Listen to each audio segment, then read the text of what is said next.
am so pleased to introduce our esteemed speaker, Teralyn Rose. Teralyn has been with Calco's Credit Union since January of 2001, and she has held many positions from a teller role in El Cajon to an assistant manager at a branch in La Mesa. And in August 2008, she was hired as the first financial fitness coach for Calco's Credit Union and was instrumental in creating and implementing the current programs that are in place today for financial fitness. She received her financial coaching certification at the end of 2009 and currently helps members with personal financial management, including controlling cash flow, analyzing spending, reviewing payroll statements, and managing both credit and debit. She assists members in creating awareness of financial habits, developing workable solutions, and implementing a reasonable plan of action to reach their financial goals. So you are in excellent hands today, and I would now like to pass it off to Teralyn. The floor is yours. Thank you so much. I love my current job. I also love shopping. This is a really great topic right now because online shopping is so easy, right? You just Google what you want, find a good price for it, put it in your cart, buy it right away. It's delivered to my home. So easy, so convenient. But with that convenience comes a little extra risk, right? So I'm going to share my screen today. We are talking about some of these online shopping pitfalls. Forbes estimates that global e-commerce is going to be 6.3 trillion by the end of this year. And 80% of all transactions are done via mobile devices, such as your cell phone, your laptop, your tablet. What could go wrong? So much. So today we're going to talk about some of the impacts of online shopping and help you understand what the dangers are and hopefully give you some ideas on how you can protect yourself from any scams. We're going to start with the very first thing is those unsecured websites. We're going to dive right in. And you're going to see a lot of times when you're Googling, searching these websites that have this big warning that the security certificate has expired or it's an unsecured website. Just don't go there if you get that warning, because anyone who manages the access to that website now has access to your information. They can intercept that connection. They can redirect your payment. They can redirect your information. They're going to be able to read that message, including any credit card information that you have. They can add malicious virus to your device. So you want to make sure, one, you keep your antivirus software up to date. Two, that you have any ad blockers that can help protect you. But three, just don't go there to protect yourself, because also it's not just you that you're putting at risk. If they're intercepting your information, they can get onto your website, get all to your contacts, and now everybody you know is at risk as well, right? Just don't go to these unsecured websites. Protect yourself. The other thing I love, you guys recognize this, the one site to rule them all, right? So if you save your personal information to any websites, it makes it really easy to buy things. Like I said, Amazon, I buy now and it's delivered to, I don't have to do anything to do that. It's very convenient, saves me a lot of time, super easy. I get the things delivered. It's awesome, right? Bam, done. I can go about my day. However, when a company like that is breached, they're going to have access to all that information. And if you are going into your sites where they say a new website says, sign up here with Facebook, sign up here with Google, again, makes it really easy. But now someone gets into one and they have that password to everything that Facebook has ever contacted, right? So it's really easy to get stuck in this convenient, this saving time, but understanding this one site to rule them all can impact you and create a higher risk. So don't let every single individual company save your credit card information. Don't save it on there. And then also try to have that individual passcode for I know there's a million sites we go to all the time and a million passcodes that we have to remember. But if you have to go in and update this every single time, it is going to give you a little more safety, right? So now we've gone into some ways to protect yourself with the personal information. I want to talk a little bit about some signs of scams. right? So this is really going to happen a lot, especially as the holidays are coming. We're going to get all kinds of emails, all kinds of texts, all these save now. So get a little of the signs of these scams, the red flags that maybe this site isn't the greatest site, right? So they contacted you, you get an email or a text and they're reaching out to you and there's a link in there. So phone calls and emails can be fake. So if you get something from someone and it just doesn't seem quite right, like you didn't order something or you're not quite sure what it's about, go to that official website of that company and look for the contact information and contact that way to see, is this legitimate, right? They use bait, like you are offering a shopping spree for free. You're going to get $50 off or 50% off. That's, don't click on that, right? Again, go to the official website, see if that's legitimate, call in. If someone calls you or texts you or emails you and they want to have your personal information, either account, credit card, password to verify something and you weren't expecting it, that's a really big red flag, right? If someone you don't know is reaching out to you for your personal information, don't click on it. Again, go to that official website, reach out directly. That's one of the biggest ways that you can protect yourself, is going to the official website, reaching out to their contact representative and make sure that it's legitimate. Another big red flag is you have to pay them with secured funds. You have to pay them with a money order. You have to pay them with a gift card. You have to pay them with a cashier's check, right? So if you are not paying with a credit card, you are opening yourself up because you have no security. Yeah, they get guaranteed funds, but you have no control over that once it's gone, right? If you have to pay a fee up front, that's a really big sign. If you have to wire money, that's a big sign. If it's too good to be true, it probably isn't. That's my favorite thing. If you're just questioning something and you're not quite sure if this is real, find the official website, go there, follow up, and make sure you're doing that due diligence to protect yourself from all these scams. So these are some things that we've actually seen. You know, I've seen text, your membership has expired. I see text where a fee is being charged to your account. Contact us if this isn't you. Click on the link.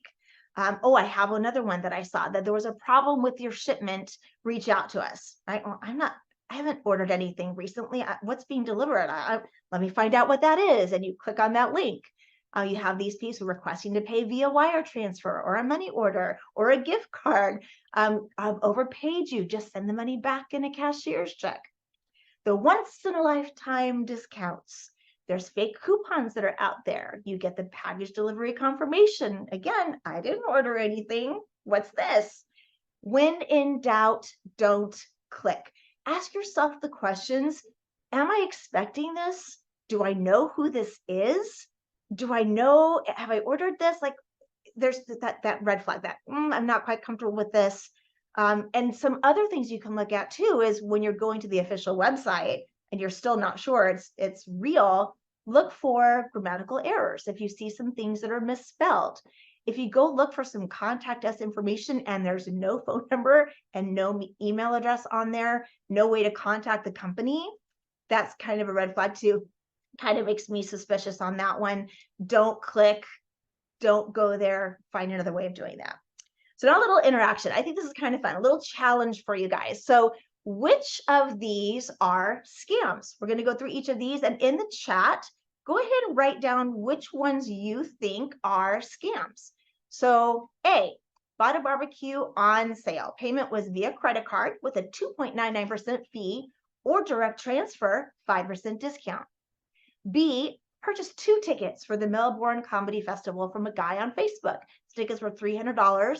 He required purchase using gift cards as it was safer. C, I saw an ad for a beautiful sea glass Christmas tree. Searched online, verified the creator, saw photos of her with the trees, ordered 2 as gifts via the link in the ad. So in the chat, which of these do you think are scams? You can choose 1, 2, none, all 3. What do you think? And we're going to go through each of these and talk a little bit about each one of these. So anybody have any idea which of these are scams? A, B, C, any, all? Not quite sure? All right.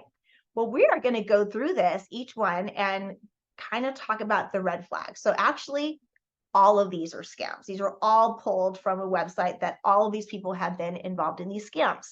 So the second one I think is obvious, right? Purchased 2 tickets. He wanted gift cards as it was safer. Some guy on Facebook I didn't know. The red flag. Some guy I didn't know. 2, requiring guaranteed funds, right? So that one, that's the red flag. Guaranteed funds and somebody I didn't know. So only buy from reputable buyers, right? Sellers.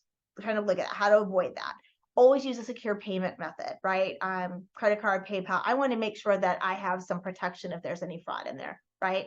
So I can also look and see if there's any, if I do a search online, any scams in this nature, because usually when things like this happen, people are talking about it, right? Back to number A, bought a barbecue on sale. Payment was via credit card, 2.99 feet or direct transfer. What do you think is the red flag in this one? So why is this one a scam? What is something that should have done those red flags? We talked about them. So what is the discount, okay, higher discount, right? 5% discount if I give direct transfer, direct funds from my account, I get a discount. I save some money. So that's the red flag here. I didn't know the purchaser. I didn't know the person who was selling it. So if I go in and they want a discount for direct funds, that's a red flag for me. Again, buying from reputable merchandisers. Look at that. Research the seller. Do that Google. The last one is kind of tricky because he searched online. He verified the creator, saw that it was legitimate, saw photos of her with the tree. So he verified all that information. He ordered 2 as gifts via the link in the ad. That's the red flag with this one, that there was a link in the ad. It wasn't directly on that seller's website. She has an Etsy site. So he looked and he bought through the link in the ad. The link in the ad was false. They used legitimate pictures from her Etsy website, but they used a false link, right? So you think he's doing due diligence. He's looking, he's verifying that information. But again, he had this scam happen, right? So how do we overcome this? Only buy from the original authorized retailer's legitimate website. Search online for potential scams. Google is your friend, right? We're going to look at anytime you go buy something that you just have these questions or like something doesn't seem right, just do a search for it and see if there's something out there that can help you. So now we talked a little bit about the red flags, about some common scams. I want to talk about how online shopping hooks you and some of the tricks that the companies hook you, right? Companies build their websites designed to trigger your emotions. They use colors to stimulate or soothe. They use images to kindle excitement or create comfort. They want you to buy based on feelings, not your paycheck, right? You absolutely get a boost of serotonin when you click that buy now, but that fleeting moment of happiness is going to be followed by months or even years of anxiety, of stress, reduced cash flow, of debt, right? You get that instant gratification, but then you have to deal with the buyer's remorse. Is the long-term effect of that current online purchase worth it? Buying things makes you feel good. That is absolutely proven, right? So it makes you feel good, yes, but be aware of the negative after effects, right? You have increased debt. You have decreased cash flow. You might have increased conflict from your partner from all the boxes that are showing up on your front porch, right? So the other thing I didn't think about is the environment. When we're doing this impulse buying and we buy things that we don't need, we end up putting things more into the trash. We throw more things away that we didn't need. So again, long-term impact for that short-term burst of serotonin. So pause on the purchase. That's one of my favorite ways of overcoming this. Is the long-term pain worth the short-term rush? Ask yourself the questions before you go and buy anything. Do I need this? Do I want this? How am I feeling right now? What is the long-term effect of this? If you ask yourself those questions, sometimes that can help pull that impulse back. I want to talk a little bit about buy now, pay later. This is something that has really started popping up a lot lately. This is newer.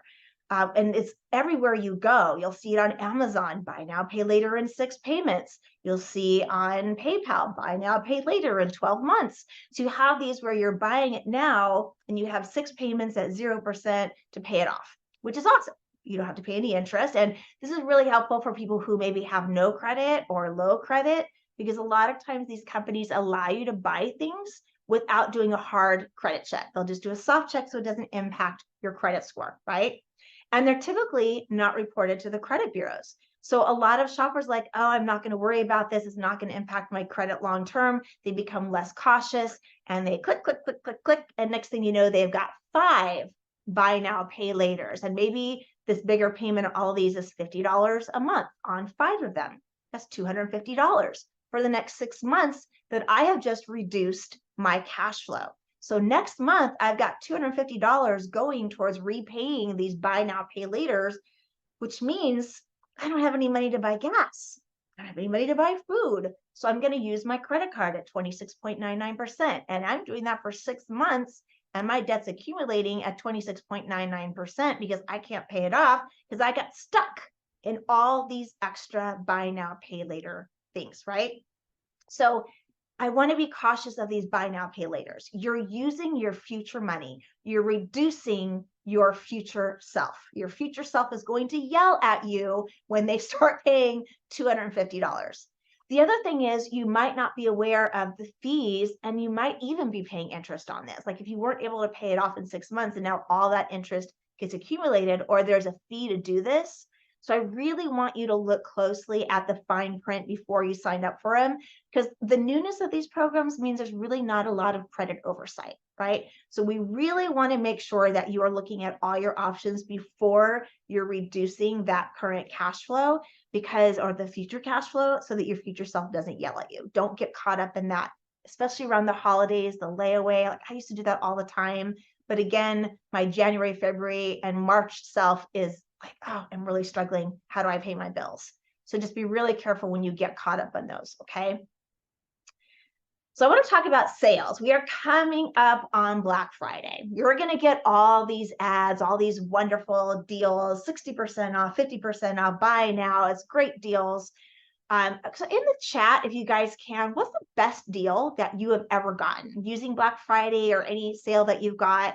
And I like looking at these because there's a lot of tricks here that, again, that these companies are trying to get you in there, right? So the limited time offer, buy now, get $300 off. And I got caught up in this one. I am going on an amazing vacation in December. I get to go to Turks and Caicos. I'm going to play volleyball with pros. I'm very excited about that. When I got this in January, it's $300 off if you sign up now. I'm like, oh, better take advantage of that, right? And now every single month, I'm getting that same last chance, $300 off on your volleyball vacation.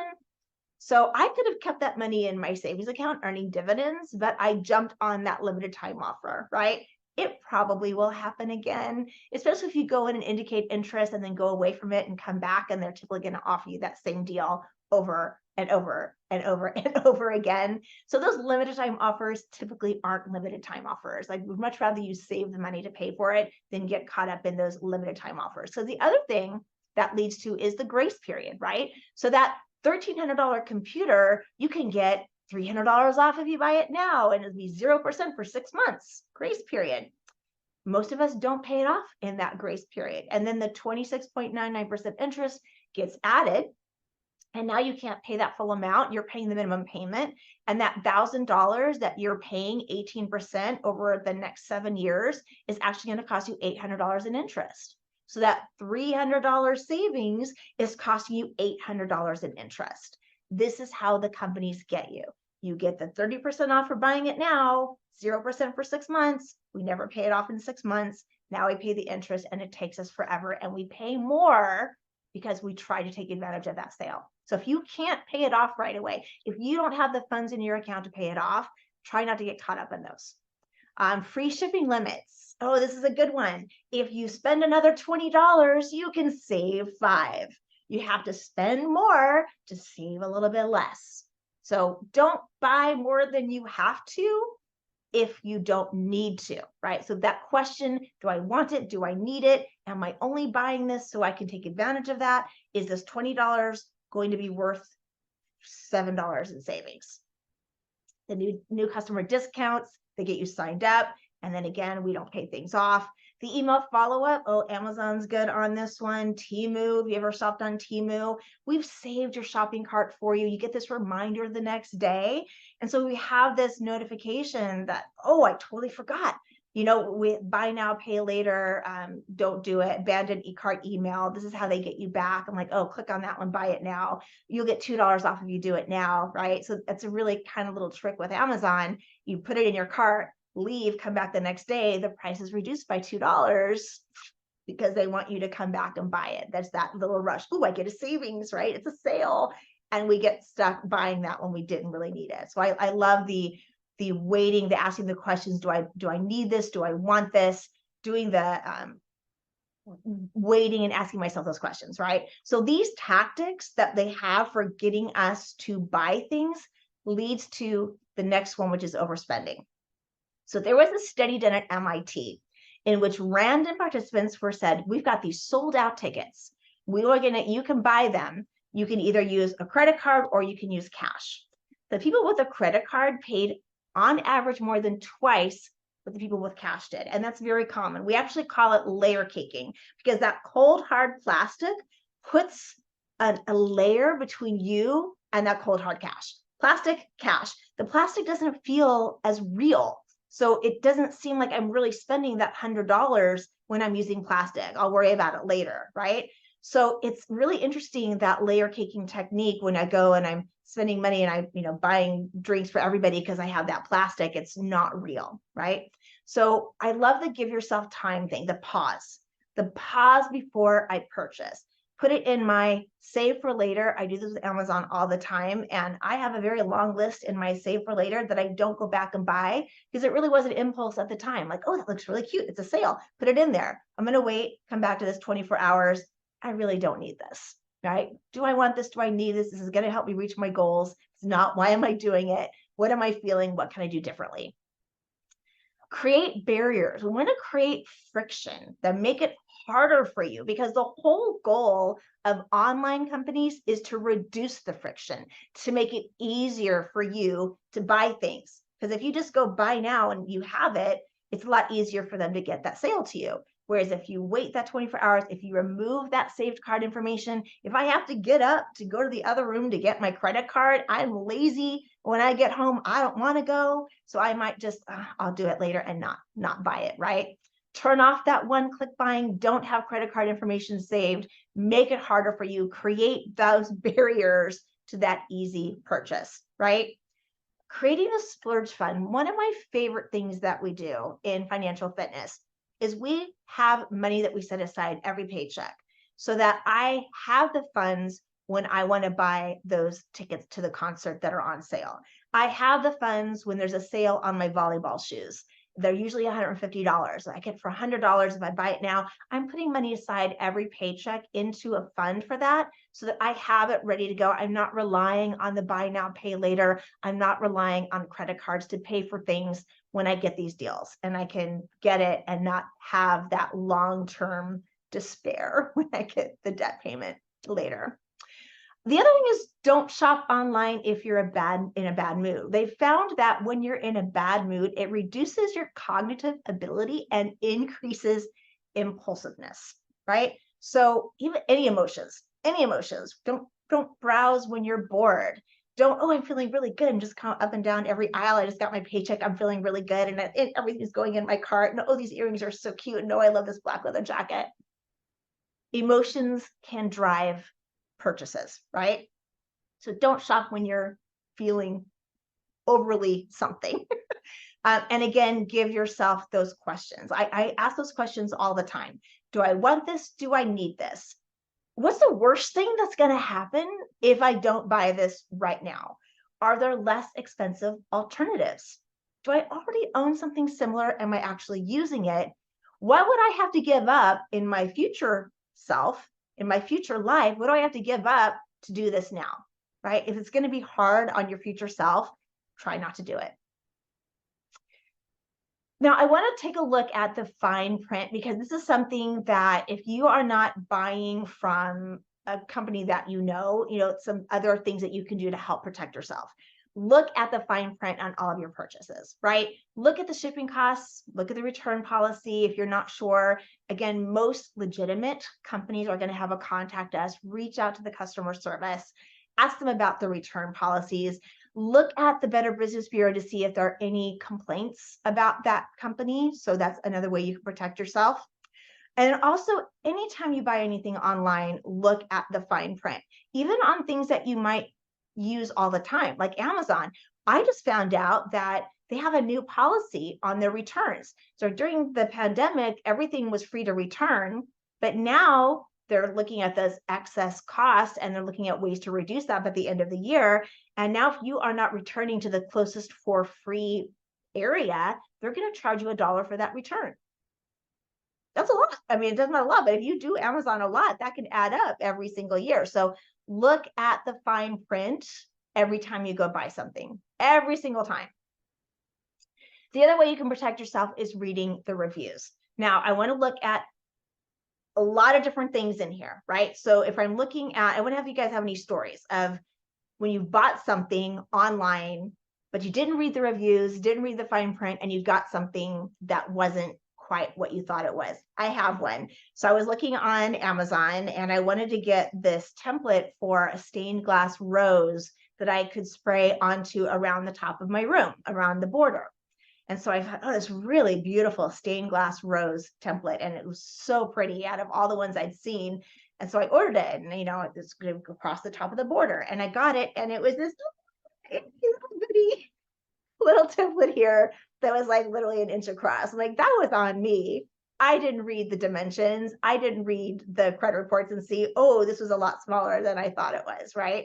So it's really, those reviews are there for a reason. Use that to help protect yourself. Look at the good ones, look at the bad ones. But I also want to make sure that you're really looking at the content, right? Because I've seen ones, there are people who get paid to leave reviews on a website, and you're going to see, this is wonderful. This is wonderful. This is wonderful. This was wonderful. This was wonderful. And it's the same thing over and over for 100 different emails, right? So if you have a generic review on there, it's the same thing all the time. You want to be a little more cautious. If there are no negative reviews on there, you should be cautious, right? If you see that all the reviews are within a month, something's going on there. Are the reviews current? Anything there? Are there any videos? I love watching the videos because that really helps me see what that product looks like in real time, right? So there's one. I ordered one of those stylish curated boxes, ended up not liking anything and sent it all back. It felt like such a waste. I did the same thing. So I was doing Stitch Fix for a while and I got something that like, oh, this is even better and it's less cost. And I got it and every single one of them was so bad. I'm like, this was horrible. So yeah, same thing, sent it back. I was able to actually get my money back on that one because I was so disappointed in that one. So thanks for sharing that. Appreciate that. Okay. So some final do's and don'ts before we let you guys go, right? So don't access personal bank information on public Wi-Fi. I feel like this is something everybody knows, but we really want you to think about that. Anytime you have sensitive information, if you're out in public, just don't access any bank account information, any credit card accounts, anything that has sensitive information. Just don't access it on public Wi-Fi's because anybody can intercept that information, right? So just be cautious with that. Don't leave your device unattended, your cell phone, your tablet, your computer, or even when you're in a public place and people are looking over your shoulder, kind of be aware of where you're at. Don't click on the suspicious emails. If you don't know who's sending that to you, delete.